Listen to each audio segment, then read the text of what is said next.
Hello students, welcome to my UPSC odyssey. तो आज हम 6 जुलाई 2024 ये सारे न्यूज़ आर्टिकल्स के बारे में जानेंगे। ओके, सो आप मुझे इंस्टाग्राम में भी ज्वाइन कर सकते हो in this ID. Okay, so let's start आज का न्यूज़पेपर एनालिसिस। तो पहला जो न्यूज़ है वो है स्मार्ट सिटीज मिशन।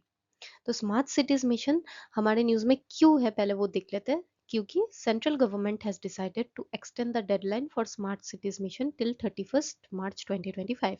तो ये स्मार्ट सिटी मिशन की डेडलाइन हुई, थोड़ा सा और वक्त लगेगा, ये सब तो न्यूज़ हो गया। Being an aware part of means aware citizen. लेकिन अब बीइंग एन एस्पिरेंट हमें इसके स्मार्ट सिटी के अंडर कौन कौन सी फीचर्स या फिर क्या क्या टिडबिट्स है जो एग्जाम पर्सपेक्टिव से जानना है वो हम जानेंगे। Okay, so let's start. Like it is a centrally sponsored scheme. तो अगर सेंट्रल सेक्टर आता है, ध्यान रखना, नहीं, centrally sponsored means funding state and centre दोनों मिला के ही डील करेंगे, राइट। लॉन्च कब हुआ था? जून 2015 को। ट्रांस किस लिए हुआ था? ट्रांसफॉर्म 100 सिटीज याद रखना, सिटीज है यानी urban areas, to provide the necessary core infrastructure, clean and sustainable environment and decent quality of life. किसकी मदद से? स्मार्ट सोल्यूशन यानी टेक्नोलॉजी, ये सब use, technology, data, innovative solution, ये सारा यूज होगा। किस लिए? Quality of life urban areas की अच्छी हो इसलिए, है ना। तो ये एक हमारी किस चीज को दर्शाता है? That is sustainable and inclusive development. Sustainable क्यों? We are using the technology, we are using no the things which will be means positive for a environment point of view। और inclusive means सबके life की, वो poor के life को भी, जो urban areas में पुअर है उनके लिए भी हाउसिंग वगैरह देंगे, तो that will be A inclusive development, that will be an inclusive development, right. और बाकी ऐसे क्वेश्चंस आते हैं कि इनके जो core infrastructure element smart city के अंदर क्या आता है। तो ये तो बेसिक चीज, आप बोलोगे तो क्यों ही पढ़ना, लेकिन एग्जाम में क्या होता है, इनके साथ कुछ मिनरल्स से दे दिया तो मिनरल्स नहीं होगा, तो आप ना वो एलिमिनेट कर पाओगे। मिनरल्स दो हमारी लाइफ में प्ले करता है रोल बहुत इंपॉर्टेंट, बट बेसिक नेसेसिटी के अंदर तो नहीं आती ना। कुछ ऐसे कुछ भी दे दे तो आपको वो याद रखना होगा। ओवर थिंकिंग में कभी वो सब क्वेश्चन ही गलत हो जाता है। 6-7 स्टेटमेंट दे देते हैं, इसमें से कौन सा है ना। ऑल ऑफ द अबव कभी करते हो, लेकिन एक कुछ ऐसा रहता है वहां पे कैची, जो वो नहीं होता। तो इसलिए एक बार हम जान लेते हैं कि क्या क्या एलिमेंट है स्मार्ट सिटी के अंडर। ओके, वाटर सप्लाई, पानी जरूरी है, इलेक्ट्रिसिटी सप्लाई, देन सैनिटेशन, इसके साथ साथ सॉलिड वेस्ट मैनेजमेंट भी, अर्बन मोबिलिटी के चलते पब्लिक ट्रांसपोर्ट हो, पुअर लोगों के लिए अफोर्डेबल हाउसिंग हो, IT connectivity, obviously smart solution के लिए आईटी कनेक्टिविटी, डिजिटलाइजेशन तो होगी, होनी चाहिए। देन गुड गवर्नेंस, अगर स्मार्ट करना है देन ई गवर्नेंस तो चाहिए ही होगी, है ना, ताकि सिटीजन भी पार्टिसिपेट कर सके, फीडबैक दे सके अपना। सस्टेनेबल एनवायरनमेंट, अगेन ये तो ऑलरेडी हमने जाना है। Then safety and security of citizen, उनमें main priority women, children and elderly, then health and education. तो अब ये आता है तो आप सही करना, लेकिन एग्जाम में अगर इसके अलावा कुछ और आता है कि वेजिटेबल्स के प्राइसेस या फिर मिनरल्स की प्रोसेसिंग यूनिट खोलेंगे, तो ऐसे बहुत सारे वो मिसमैच कर सकते हैं, तो ऑल द अबव मत करना। इसमें स्मार्ट सिटीज के अंतर्गत ये सारी बेसिक चीज आती है। ओके, तो I hope you got the point, right. अब नेक्स्ट न्यूज जल्दी जल्दी कवर करते हैं ताकि आपका जल्दी जल्दी रिवीजन हो जाए।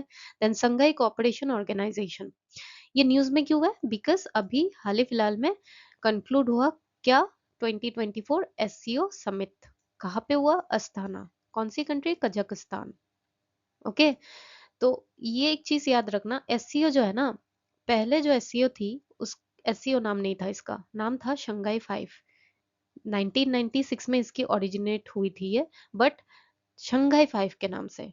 इसमें पांच पांच 5 है, तो 5 कंट्री कौन सी है? चाइना, रशिया एंड थोड़े सिमिलर साउंड करने वाले कंट्रीज याद रखना, Kazakhstan, then Kyrgyzstan, then Tajikistan.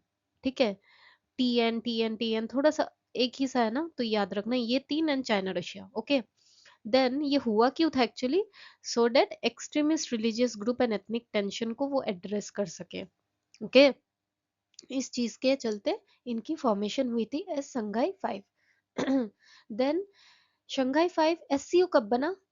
Means Shanghai cooperation organisation वो कब बना? 15 जून 2001 इन शंघाई, इसलिए नाम शंघाई कॉरपोरेशन ऑर्गेनाइजेशन, ऐसा कुछ सोच लो, ठीक है।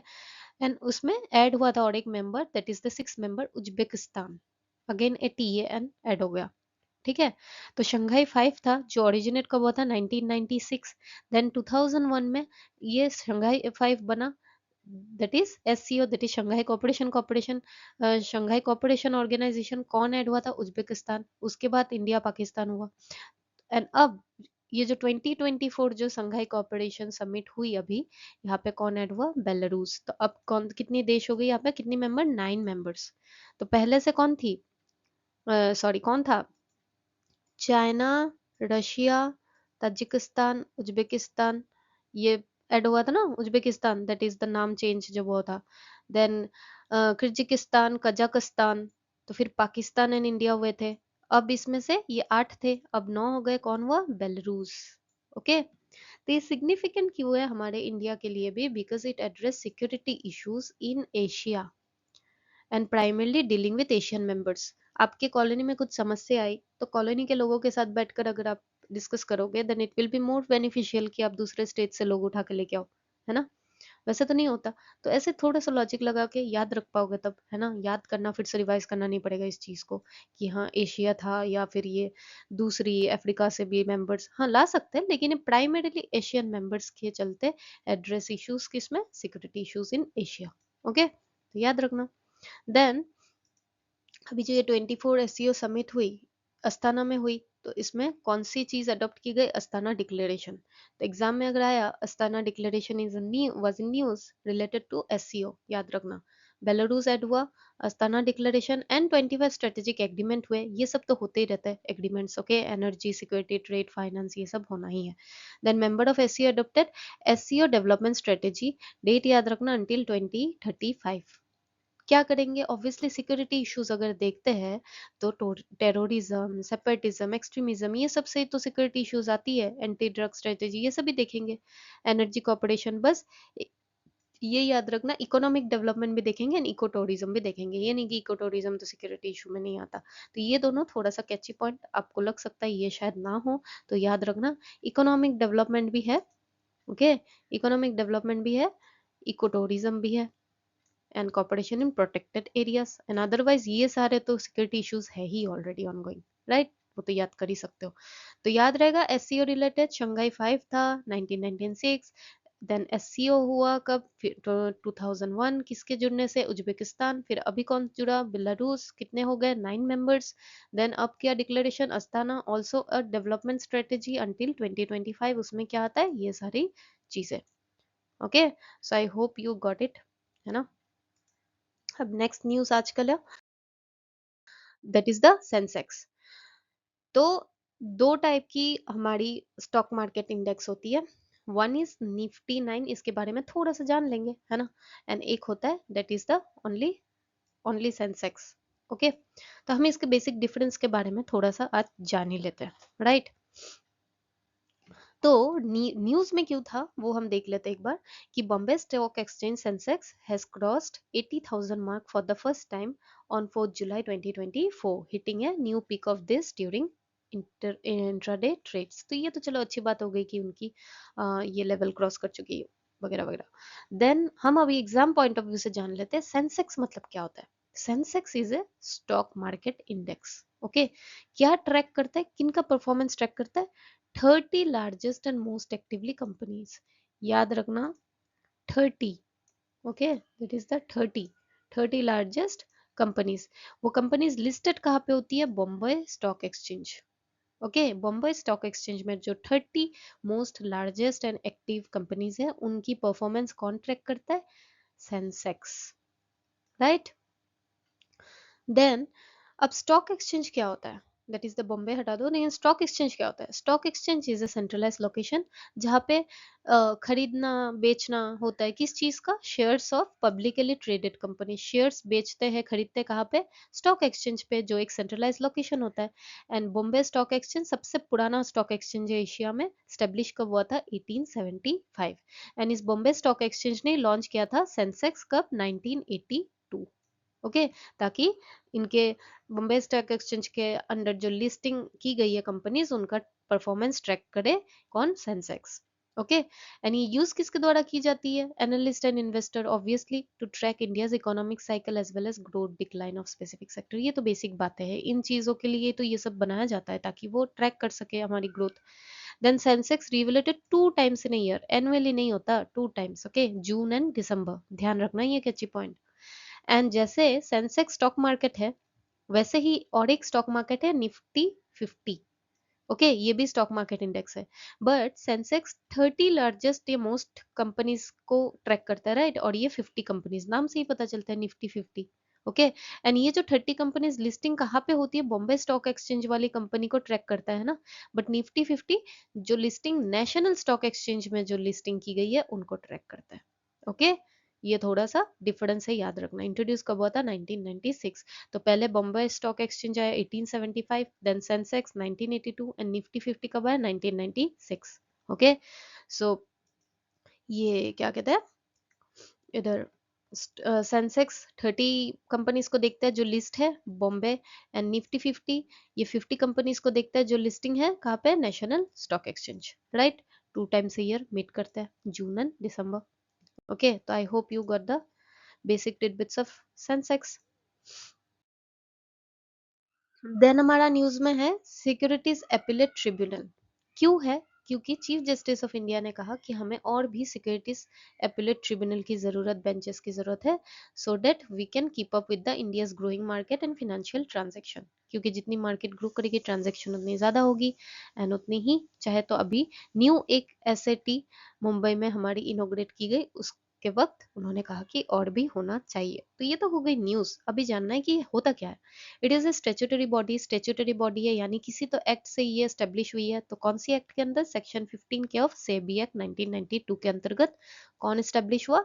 Securities appellate tribunal. कहाँ पे इनकी लोकेशन है? मुंबई। ओके। कौन कौन है इसमें? प्रिसाइडिंग ऑफिसर होता है एंड 2 अदर मेंबर।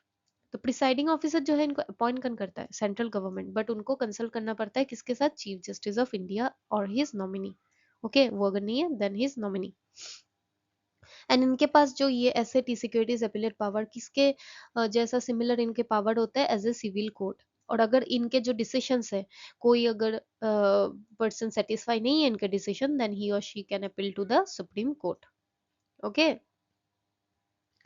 देन ये हाई कोर्ट नहीं, सुप्रीम कोर्ट, याद रखना। ओके। अगर डिसीजन से खुश नहीं है then they will approach the supreme court, not high court. अब ये एसएटी जो है, इन कौन कौन से किस चीज के लिए वो स्पेशली ऑर्डर पास कर सकते हैं? Can play a role as civil court to hear and dispose of appeal against order pass by SEBI और by an adjudicating officer under SEBI वाले, जो याद रखना keyword SEBI related. Then also appeal against pension fund regulated development, pension वाला keyword याद रखना। And also insurance keyword, that is insurance regulated development authority of India वाले वो याद रखते हैं, that is SEBI pension insurance. Okay. कौन C act के अंदर? Statutory body SEBI act. Presiding officer होता है ना, अलग 2 मेंबर होते हैं। कौन सिलेक्ट करता है, अपॉइंट करता है? Central government with consultation chief justice of India. वो नहीं है तो उनके नॉमिनी। एंड अगर कोई पर्सन इनके डिसीजन से सेटिस्फाई नहीं है, ही और she can approach high court, नहीं, सुप्रीम कोर्ट, याद रखना। Okay. Then net zero economy news में क्यों है? क्योंकि Niti Aayog has form dedicated multi sectoral committees. किस चीज के लिए? ताकि वो डिजाइन एंड रोड मैप बना सके गोल को पूरा करने के लिए। कौन सी goal? Net zero economy by 2070। Okay. तो ये नीति आयोग ने इस गोल को हम अचीव कर पाए, इसके लिए मल्टी सेक्टरल कमिटीज फॉर्म की। ठीक है। तो नेट जीरो मीन्स क्या है? कि कंट्री मतलब कार्बन एमिशन जीरो तक लाएगा? नहीं, ये अगर ऐसा आता है तो वो गलत है। ओके। नेट जीरो मीन्स क्या है? अचीविंग एन ओवरऑल बैलेंस, मतलब कार्बन एमिशन जितनी प्रोड्यूस हो रही है उतनी ही carbon carbon taken out of the atmosphere, जितना आ रहा है उतना जाना भी चाहिए, जितना जा रहा है उतना आना भी चाहिए। ठीक है, ताकि एक बैलेंस बना रहे। ठीक है ना। तो जितनी एमिशन बढ़ती है इसके एब्जॉर्प्शन कैसी हो सकती है? फॉरेस्ट क्रिएट करके, because forest act as carbon sink, we all know, है ना। कार्बन वो ट्रैप कर सकते हैं, तो absorptions can be increased by carbon sinks such as forest and removal atmosphere से। हम इसे हटाने के लिए हमें टेक्नोलॉजीज भी जरूरत होगी, कार्बन कैप्चर स्टोरेज कैप्चर करके, ताकि we can remove the gases from the atmosphere. तभी 70 कंट्रीज ने यही वादा किया है कि नेट जीरो वो इकोनॉमी अचीव करेंगे बाय 2050। ओके। एंड हमारे इंडिया की टारगेट है 2070, राइट। तो अब इंडिया की और कौन कौन सी इनिशिएटिव है रिगार्डिंग क्लाइमेट चेंज, ये सब जो इसमें हेल्प करे, जो नेट जीरो इकोनॉमी के मीन्स इम्प्लीमेंट करने में हेल्प करे, that is national action plan on climate change. यहाँ पे various stakeholders like government हो, पब्लिक एजेंसी हो, साइंटिस्ट हो, इंडस्ट्री हो, वो अवेयरनेस प्रोग्राम क्रिएट करते हैं, है ना, सो डेट लोगों को पता चले कि क्या क्लाइमेट चेंज से क्या क्या थ्रेट हो सकता है, ना क्या क्या स्टेप्स ले सकते हैं to counter it, right. Also India promise to cut its emission net zero by 2070। कहाँ पे किया था ये, तो नीति आयोग ने फॉर्म कर रहे हैं इस गोल को अचीव करने के लिए, बट ये गोल की प्रॉमिस कहाँ पे की थी, that is COP 26 conference of party Glasgow summit में। Okay. And also India outlined है 5 pronged पंचामृता, है ना, ये तो पता है हमें टारगेट क्या क्या है। 500 gigawatt non fossil energy capacity by 2030, 50% energy renewable energy होगी by 2030, 2030 is the common thing, है ना। Reduction of total projected carbon emission by 1 billion, कब तक, 2030। देन कार्बन इंटेंसिटी रिडक्शन 45% तक, कब तक, 2030। एंड ये जो है नेट जीरो, ये सिर्फ है 2070। तो ये थोड़ा सा याद रखना कि बाकी सारा तो 2030 है, 500 गीगावाट, 50%, 45% ऑफ इंटेंसिटी, बस नेट जीरो एमिशन 2070 तक है, बाकी 2030। तो थोड़ा सा याद रखना, बिकॉज कभी ऐसे स्टेटमेंट क्वेश्चन आते हैं स्कीम बेस्ड। ओके, तो आए तो आप सही करना अब। ओके। देन हमारा Assam specific, that is important for APSC, also for UPSC. You can coat आज का तो एग्जाम्पल लिया आप, एडुकेशन टेक्नोलॉजी यूज करके क्या हम एडुकेशन पॉलिसी में सुधार ला सकते हैं, that is one of the great example, because शिक्षा सेतु अहम, ये एक असम की इनिशिएटिव है जिसको मिला है national award for the e governance for the year 2024, which is a very great thing, right. तो ये क्या है, ये एक डिजिटल प्लेटफॉर्म है जहाँ पे इंफॉर्मेशन रहता है किस चीज की, on information on school staff and student. एक ही जगह पे सारा इंफॉर्मेशन वो रहता है, day to day administrative operations जो भी वो लेते हैं, ठीक है, सारा इंफॉर्मेशन सिंगल प्लेटफॉर्म पे रहता है। अटेंडेंस के बारे में होता है, teacher student and staff member. तो ये शोकेस क्या करता है कि गवर्नमेंट जो एडुकेशन को रेवोल्यूशनाइज करना चाहते हैं थ्रू एडुकेट टेक्नोलॉजी, वो कितनी हद तक पॉजिटिव इम्पैक्ट कर जाती है ना। तो इस चीज से हम एग्जाम्पल दे सकते हैं मेंस एग्जाम में ऑल्सो। अगर एपीएस एग्जाम में आया कि इसको अवार्ड मिला, तो फिर you have to mark it correct. Okay. तो अब फ्लड्स की न्यूज तो आ रही है, तो एक एक दिन we will cover a tidbit of this flood. कल हमने पढ़ा था कि मेंस में what reasons we can give, आज थोड़ा ब्रह्मपुत्र रिवर के बारे में जान लेते हैं। तो न्यूज में ये भी है कि फ्लड्स तो आपको पता ही है, ongoing situation. Then Brahmaputra, Digaru and Kolong, ये ट्रिब्यूटरीज जो है ब्रह्मपुत्र के, बाकी दो ये लोग अबव डेंजर मार्क फ्लो कर रहे हैं। Okay, so that's a flood scenario disaster going on in Assam. So Brahmaputra river is a transboundary river, flow कहाँ से करता है, Tibet, then north east India and Bangladesh जाके फिर बे ऑफ बंगाल में ये खत्म होता है, मीन्स मिल जाता है समुद्र के साथ, राइट। तो ये ओरिजिनेट कहाँ से होता है, Chemadung glacier near mount Kailash, Tibet. वहां पे इसको किस नाम से जाना जाता है, सांगपो। फिर इंडिया में अरुणाचल के गेलिंग वैली पे ये अरुणाचल एंट्री करता है, किस नाम से, शियांग भी बोल सकते हो, दिहांग भी बोल सकते हो। ओके। फिर ये असम वैली एंट्री करता है एस ब्रह्मपुत्र नेम। फिर जब ये ब्रह्मपुत्र बांग्लादेश में एंट्री करता है, तब इसका नाम क्या हो जाता है, जमुना। एंड फिर जब कुछ दूर चलते ही गंगा इसे ज्वाइन करता है, देन इनका नाम हो जाता है Padma. And finally bay of Bengal. तो ये थोड़ा सा नाम याद रखना। ओके, कि ब्रह्मपुत्र पहले सांगपो, सांगपो से हुआ दिहांग, दिहांग से हुआ ब्रह्मपुत्र, ब्रह्मपुत्र से हुआ जमुना, एंड फिर इसके साथ जब गंगा ज्वाइन कर लेती है तो हो जाता है पद्मा रिवर। ओके, तो I hope you get it, you got it ना। तो ये आज का हमारा क्वेश्चन है, the term intended nationally determined contribution in news. तो ये आंसर आप जरूर से कमेंट सेक्शन में देना। ओके, आप देते नहीं हो फिर भी देना। ओके, फिर से बोल रही हूँ कि देना, ठीक है। तो ये इसका आंसर मैं कल आपको दूंगी। लास्ट क्लास का answer, as regard to international food safety standard as reference point for the dispute settlement, which of the following does WTO collaborate with। ये लास्ट क्लास में न्यूज में थी, इसलिए मैंने दिया कि आप अच्छे से क्लास अटेंड करते हो कि नहीं। तो it is codex alimentarius commission. Okay, तो दिस वाज इट, आज का क्लास यही समाप्त होता है ना। तो I hope you like the session. If you like the session, then please do comment the answer for the quiz of the day। उस क्वेश्चन का आंसर देना। ओके, सो चलो, हैव अ गुड डे।